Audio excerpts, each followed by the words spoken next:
The front door was unlocked. The kitchen light was on. 1962. A house cost $12,500. Gas was 28 cents. One paycheck carried a family. The factory job came with a pension. The doctor knew your name. Some people will tell you 1964 was the peak. The numbers agree. But numbers measure what a country looks like from the outside. This is what it felt like from the inside. Bad news traveled at the speed of a newspaper truck. A factory fire in Pittsburgh was a Pittsburgh story.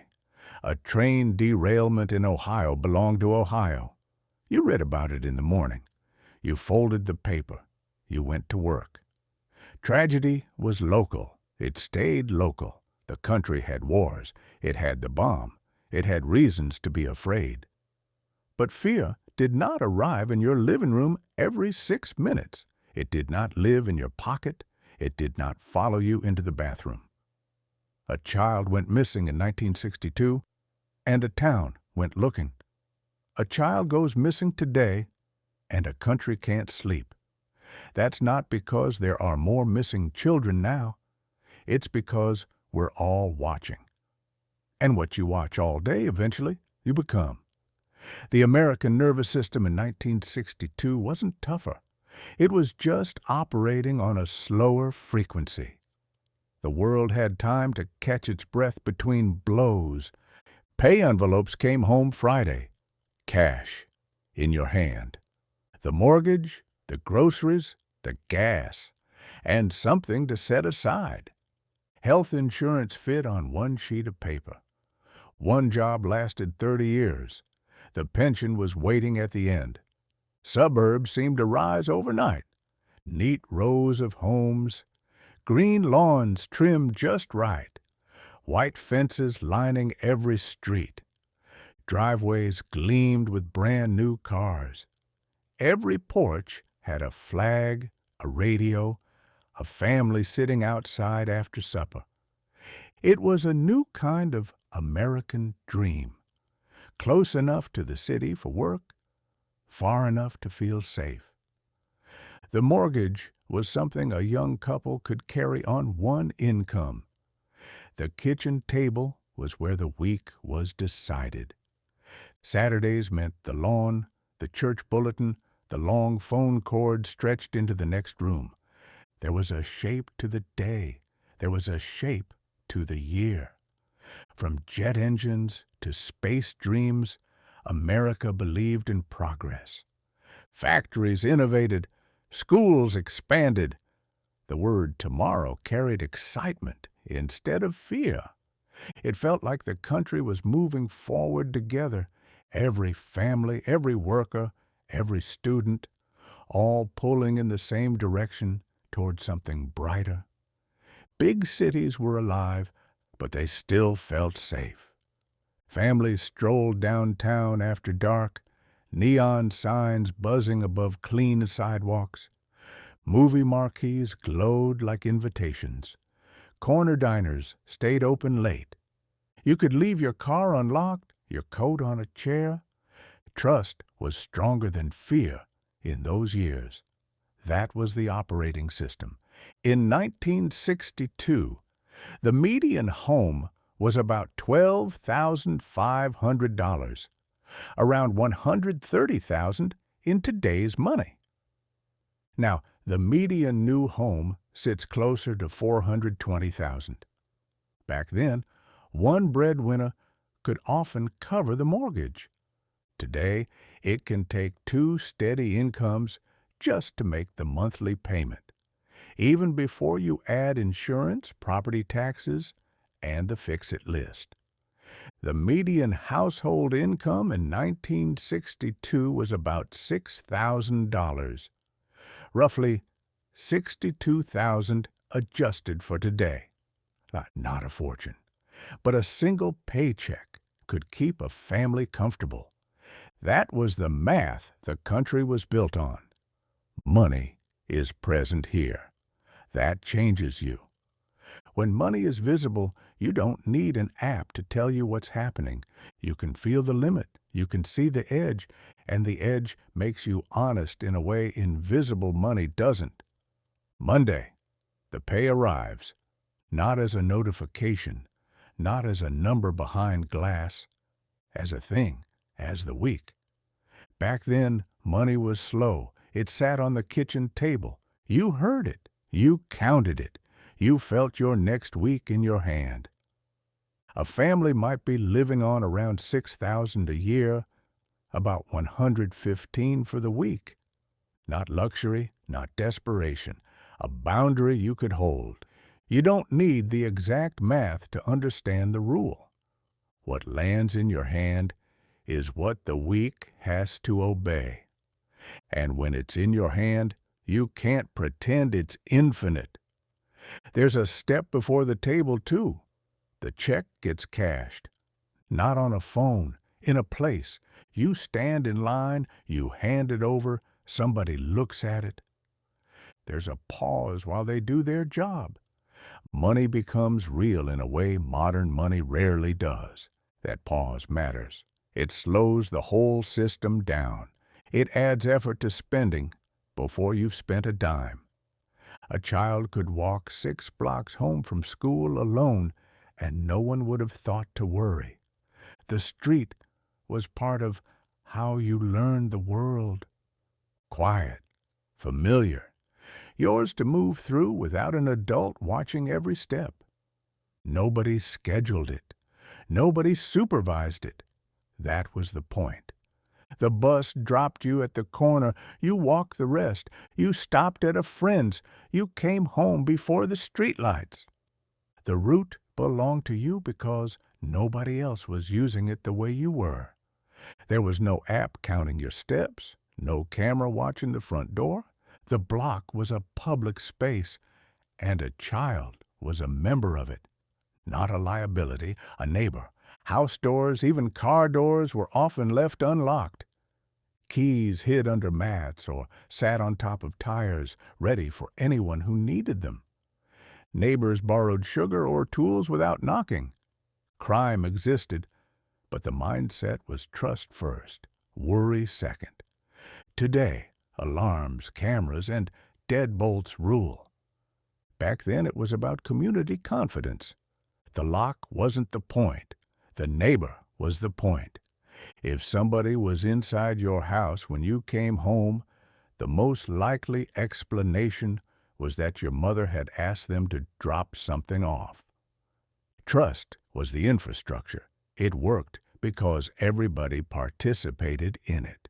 Once people stopped, even a few, the whole system started to wobble. Front porches disappeared. They were replaced by back decks, fenced in, private. We stopped looking at the street and started looking at our own property. We turned our backs to the neighborhood. The village dissolved, not because parents stopped caring, but because trust became a liability. And over time, independence started to look like negligence. Today, kids are safer, but they are also supervised, constantly. They don't get lost. They don't wander into boredom. They don't solve problems without escalation.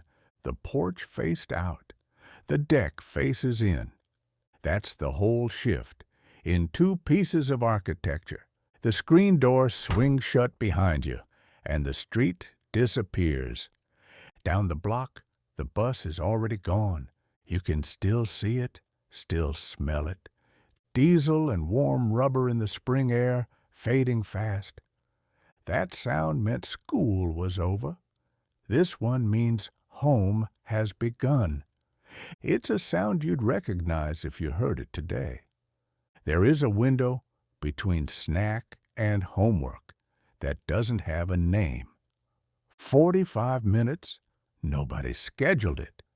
This is the closest thing this school night has to open air. The air feels different on your face than it did an hour ago. The light has softened. The yard is turning into a darker shape. A bicycle, against the Larsons' garage. Front wheel turned wrong, like it was dropped mid-motion by someone who heard their name called. A streetlight clicks on down the block. 1 second dark, the next second a pale circle on the pavement that wasn't there before. You could walk to a friend's house, technically, but it's already there, humming, dinner time, homework, the specific way the house looks at you when you push past it.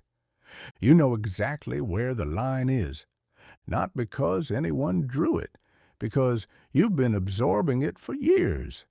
Johnny Marzetti, ground beef, noodles, tomato baked until the edge is brown. Steam hits your face when the lid comes off. Take what you'll eat, and underneath that, the other rule. You will finish it. The Clean Plate Club started in World War II. The war ended in 1945. The rule didn't. The captain's table. Your father at one end, your mother at the other, you in between. Crew members know their role. Crew members eat what's served. The ship runs because everyone understands this without requiring it to be said. Conversation stays inside safe lanes. School, weather, someone coming Saturday. Nobody tests the edges tonight. You want to say something about your day. You're learning to read the table first. You hold it, a deep, steady faith that tomorrow would be even better. Hard work mattered. Honesty paid off. The future felt like something you could count on. The country wasn't perfect, but it was optimistic. That quiet confidence, that belief in better days, was the true soul of the era. A street filled with new cars and fresh paint.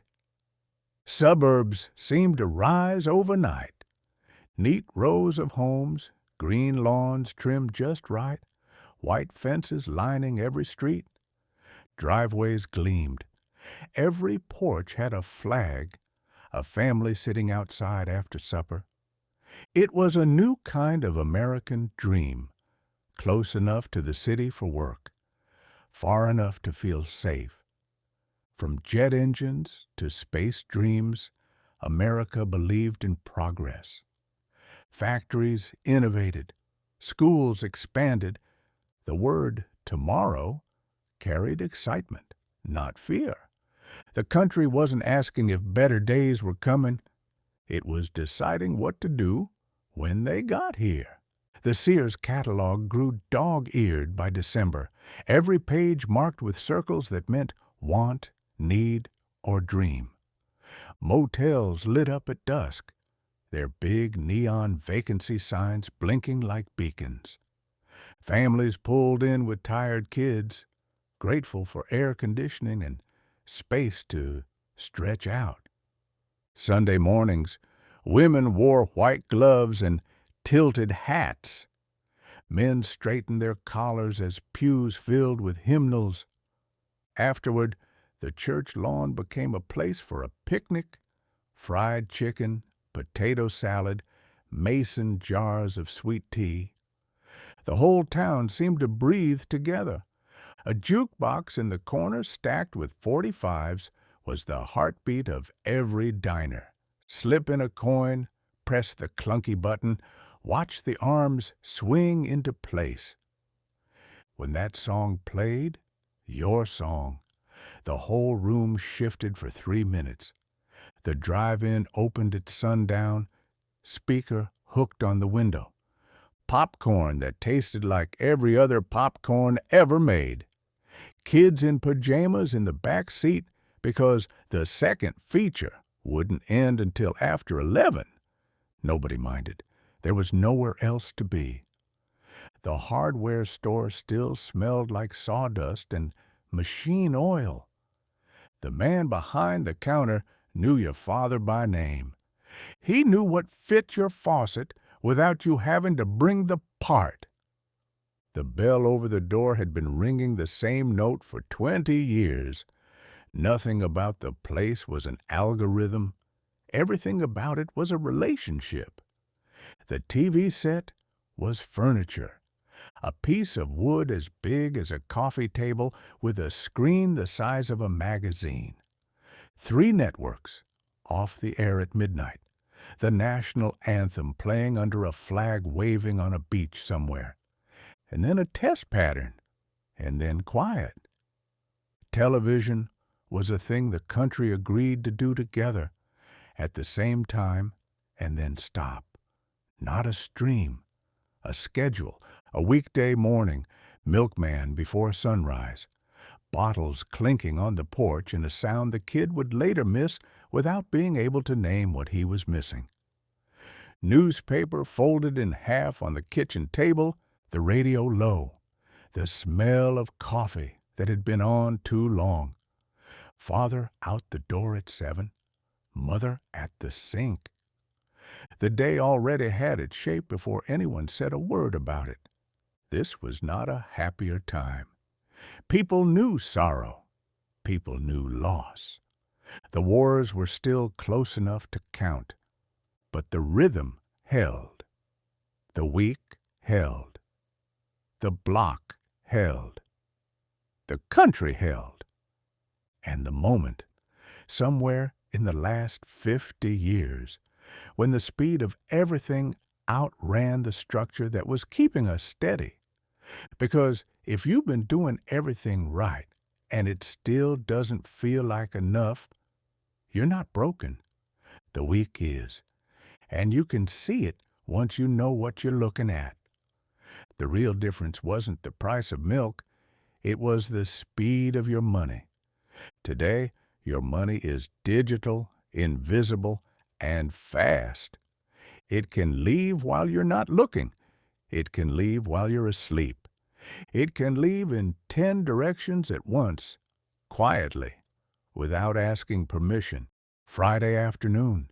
The schools were still in session. The roast was in the oven. The mother was at the iron. The television was on. It was almost always on by then. A daytime program, a soap opera, a quiz show, already forgotten by the time anyone tried to remember it later. And then the picture stuttered. Walter Cronkite, in his shirt sleeves, no jacket.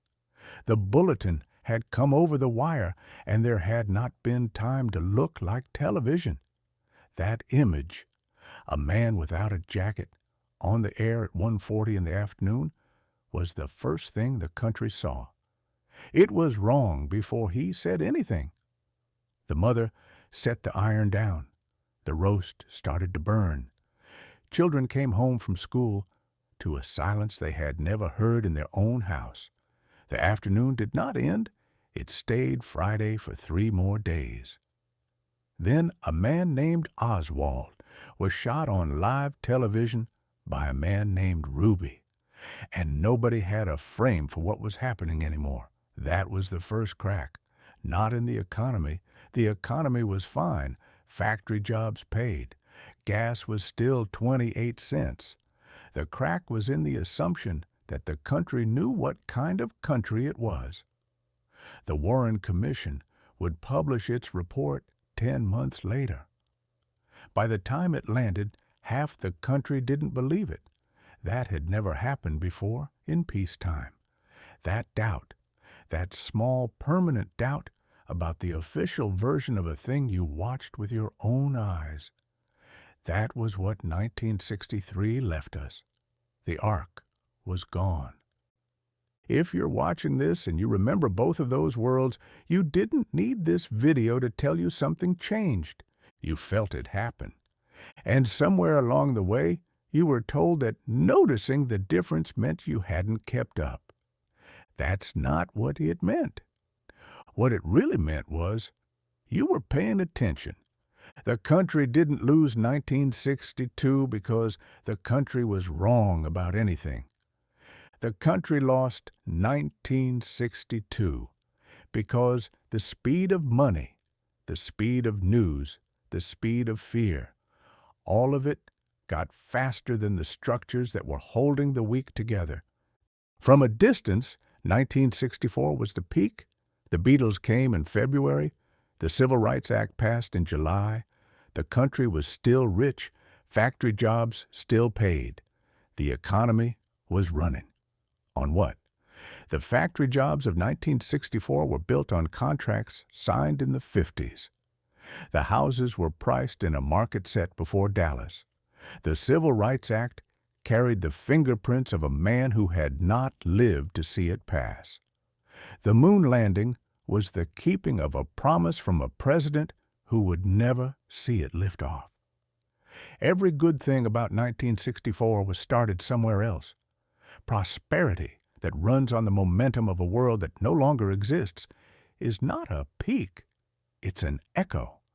The echo sounds the same for a while, but the room that made the sound is empty. Imagine 1962 if nobody had told you it was the peak. You wouldn't have noticed. You'd have called it Tuesday.